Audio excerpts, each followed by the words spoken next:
Julia, I wanted to turn to your book and the tremendous effects on survivors of the kind of trauma that the ambassador has just been describing. I was struck by the nature of your project. It wasn't a book that you went looking for one thing, but rather one that came to you in the person of Esad Bascailo. The fact that it was a close collaboration with someone who suffered in the camps made it a delicate exercise, I imagine. I've been thinking about how you were able to gain and keep his confidence, but also what you learned from that process, which you described so movingly in the book, about the nature of post-traumatic stress syndrome for people who are survivors of these experiences. You know, I don't think we could have done the book in any other way. I think it had to be a collaboration because people who've been through the kind of trauma that Esad endured need to have a sense of control again. They've been denied control. They need to be able to tell their stories in their own time. They need to be able to see the material, and that was all very important. With Esad, we met at a conference where I was talking about how in the old days I used to think journalists were doing survivors a favor by asking them to talk about their lives, that it would somehow be cathartic and healing.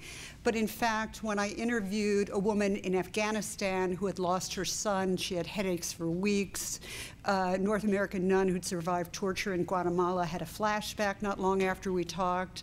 I interviewed an amputee in Sierra Leone who had nightmares after we conducted interviews. He said to me, trauma is a special kind of insanity, and I have to say that storytelling is a courageous act. And it could be very difficult for Esad to tell me his story. The first time he read what I wrote, he had a panic attack in the hospital room. And this is a man who's already gone through therapy and already has great insight into the process.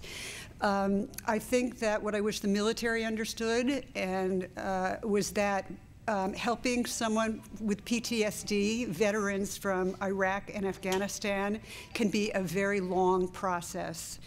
And you're not going to cure it with pills. You're not going to cure it with short-term therapy.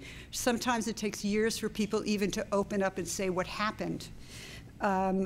So I think it's very important that we train paraprofessionals throughout the world to help people with trauma, that we form groups of people who come together to deal with trauma, that the military recognizes that this is not a pre-existing condition. This is an invisible wound caused by war, and we have a responsibility to our veterans. Esad's way of working is to help people understand what they've lost and to fully recognize the magnitude of the trauma, but also to remember what was joyful before the trauma and find a way of finding meaning that ultimately transcends the trauma. He said any psychiatrist specializing in trauma who doesn't consider himself or herself part social worker doesn't deserve to be in the field. The work involves helping people find housing, help people repair relationships, and help people find jobs.